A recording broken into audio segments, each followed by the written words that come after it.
everyone, welcome back to another video. It has been a hot minute since I've gotten in front of the camera to do a Lego news slash sort of talking video, or really any video at all. They've kind of been turned around recently, and that's just because this is what I look like when I come home from work. I'm wearing my PJs, so get over it. Anyways, that being said, I do have a couple of topics I want to talk to you guys about, as well as just go over some of the January 2026 Lego Harry Potter sets, because I have not expressed my opinion on those yet. So I did want to, I've seen them and I just wanted to kind of give my opinion for a video, as well as just sort of talk about like the state of Lego slash my annoyances maybe slash concerns. I feel like we should start with the positive because I feel like I'm going to have a hard time segueing it the other way. So let's go ahead and start with the 2026 leaks for Lego Harry Potter. Forgive me, I'm going to be using my phone here for this video, but I do want to just kind of touch base on these and kind of point out which ones I think that I want to get.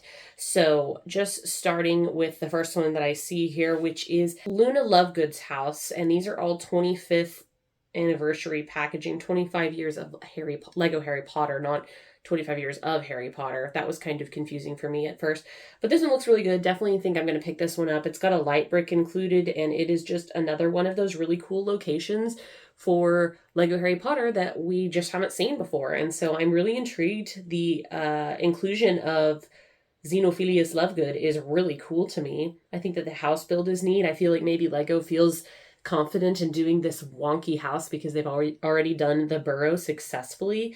I really like the implement of the light brick showing the Deathly Hallows on the back wall. That's pretty cool. Whereas in the book and movie, Luna is not at this house during the time. I really like how it's included. So we have like the sitting room, I think the kitchen, and then upstairs to Luna's room, which is every room that you see in the books. I don't think we even see Luna's room in the movies, but pretty cool nonetheless. I think it's a nice set. It was probably going to be $100-something. And Harry and Hermione are okay, new costumes, but that Xenophilius Lovegood is really cool. We get a Death Eater too. So I really like that one. That one's going to definitely be one that I pick up. And then we have this one, Hagrid and Harry's Privet Drive Escape. Sorry, the word is small. And I really like this one. We get two Death Eaters and Hagrid wearing goggles, which is adorable. And I really like the build for the motorcycle and sidecar, and that color is really neat as well. Then we have a little street build, if you will. And definitely going to be getting this set. I really like this one. Oddly enough, it doesn't have the 25 years advertisement, so that's kind of interesting. Nonetheless, I'm going to pick up this one for sure. And then we have a 25 years set. This one is the Hogwarts Castle Sorting Hat Ceremony. So this is a play off like the very first Lego Harry Potter set, which was like that little spin the wheel thing for Harry Potter. And so I absolutely love that. I really also like that it comes with the points system. Can't think of what else it would be called. The point system for the Hogwarts school, and you can put it in your Great Hall. So this is compatible. It looks like you can put all this inside your Great Hall if you'd like. And then the Harry with his eyes closed he's concentrating and talking in his mind was previously exclusive only to the Sorting Hat. So I'm excited about that. Malfoy and Hermione are nothing new. McGonagall, nothing new. But you do get a cat, so that's nice. Anyways, I like that set. Definitely going to pick that one up as well. And then we have the Cornish Pixie, which is actually looks like a really nice build. I also love the spilled ink. That is so cool. And the Gilderoy Lockhart book is actually, now that I look at this, initially when I was thinking about it, this was like not one I wanted to pick up immediately, but now it looks really good. I wasn't paying good enough attention. I love that spilled ink. That is so cool. And it looks like he has a stand so he can kind of float. I really like that one. That's a good medium-sized set. I mean, as long as it's not too expensive, I definitely want that. Then we have the, what is this one called? Enchanted Flying Ford Anglia, and I'm really not sure who they're marketing to because it is a very detailed Ford Anglia and a very blocky Harry and Ron inside. The way their faces are just kills it for me.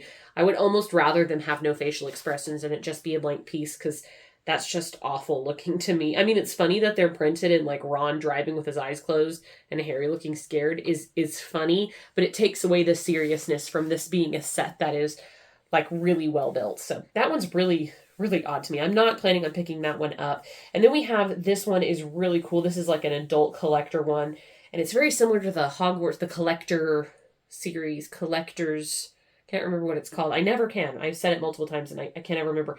And this one, I don't see. Philosopher's Stone Collector's Edition, I think is what it's called. Looks fantastic. That Hedwig is adorable. We get some mini figures. The Sorcerer's Stone. It is really, really good. If you missed out on the original larger version, this set looks like it's going to be really, really nice. It's called, yeah, and though it has a printed brick that says Harry Potter and the Philosopher's Stone, and it has a mini bathroom scene. I did not see this when I was initially looking.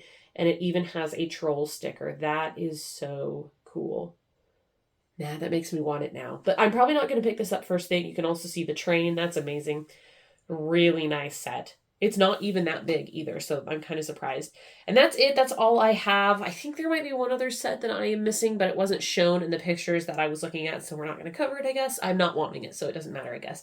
Anyways, so we're going to segue on to the other Lego stuff that I wanted to talk about, which is just kind of ranting. I mean, like, none of this is, like, profound thought, but I just feel like I actually haven't really expressed this a lot. And so one thing that I wanted to say, just because I noticed it today coming home, is, like, is anybody else getting fatigued with the LAN partners? I mean, just a whole day of seeing what's the Enterprise, which I didn't know was coming out because I've not been following Lego as closely as I normally do. The Enterprise coming out, and then everybody showing their boxes. You know, it's always a video. Every LAN member has a video of the box and an announcement about the Enterprise, right? I mean, you're seeing like 4, 5, 6 in your subscription list. And then the next day or the day after, everybody has a review. And so it's very annoying. I actually do not watch those videos on purpose because it's so frustrating that they all get this set. They all do the same generic video. You know, we have two different videos about the showing and then the actual set. And then by the time anybody else gets it, you know, people have seen, which, I mean, I suppose that's the point. People have seen the review, so it helps them determine if they want to get it or not.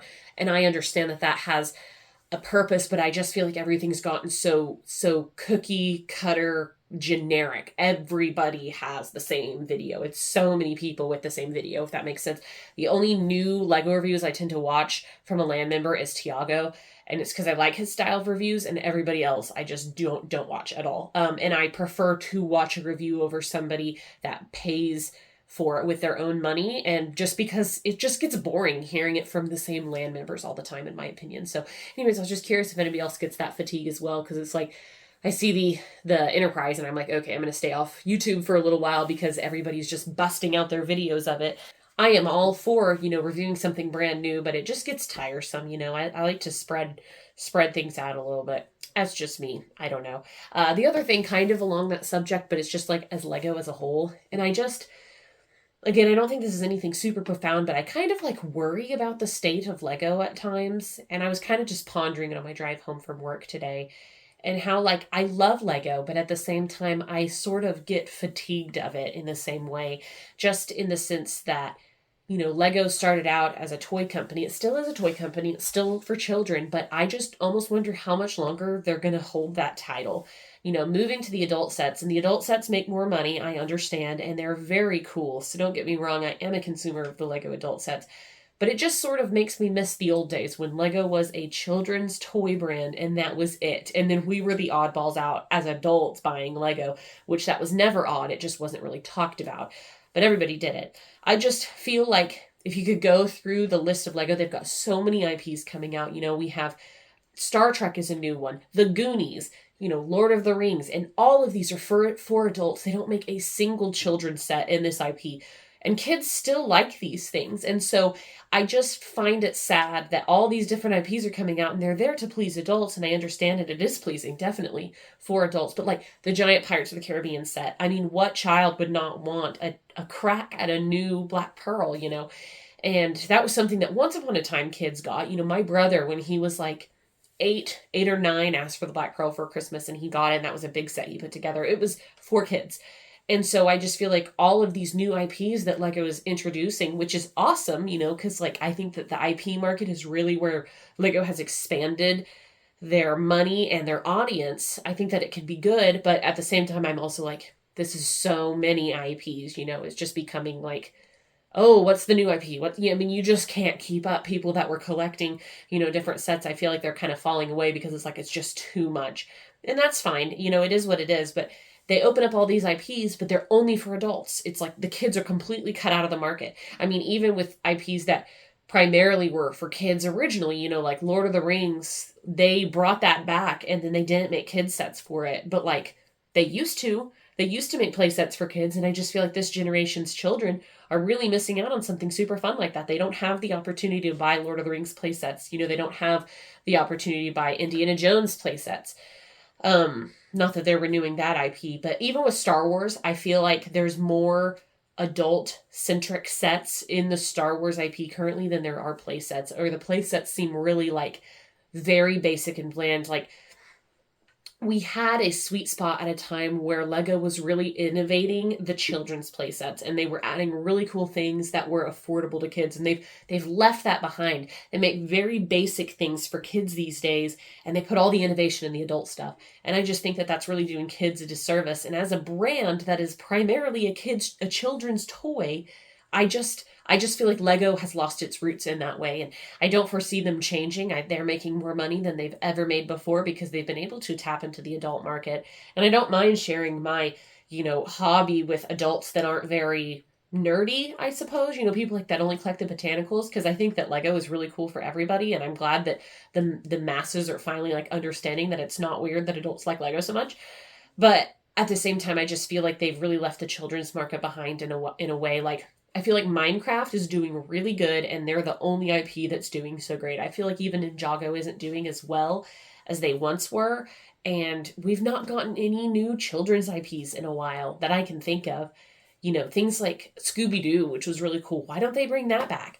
Anyways, it's just some rants, and again, it's nothing profound, but it's just something that I've kind of thought about, and it just sort of sours my mood a little bit. You know, I've seen the preview titles for what's coming out for Star Wars specifically, and I'm just not a huge fan personally, and that has nothing to do with children versus adults. I just have kind of decided with this just overconsumption that society has right now and that we see in Lego, is that I got caught up in it for a while and was like, I need every single set that comes out every single, you know, release month.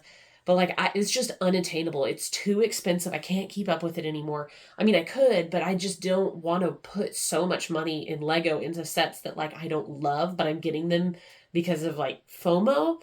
And so I've really taken a step back, and I'm only getting sets that I really, really like, Harry Potter included, because I used to want to get all the Harry Potter sets and I can't keep up anymore. Anyways, all that being said, that's sort of why I'm doing this video as a filler, because I don't have any Lego sets that I've gotten currently. So I'm in a bit of a blank spot until probably January. May get some sets for Christmas, but other than that, I don't really plan on getting anything in the month of November. So I'll have to fill this channel with something in the meantime.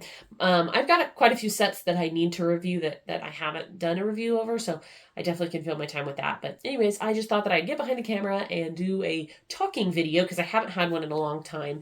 And so I hope you guys enjoy this, and hopefully I'll be back with another update once we get like official leaked images or official release images of the January Lego Star Wars sets to go over. Some people say they found the images, but I've looked around and I can't find the images, so I'm just gonna wait and hold off on that a little bit. And unless there's any other big news, probably catch you guys for a regular video. I do need to do a new collection tour. I've not done a collection tour in a long time. My room is just really messy. I'm in the process of organizing all my Star Wars action figures that are behind you, and so it's made the floor really messy. So I've kind of waited, but I do need to do a collection tour. I'd like to have one up maybe before the new year or on the new year. I'm not sure. So hopefully that's the goal.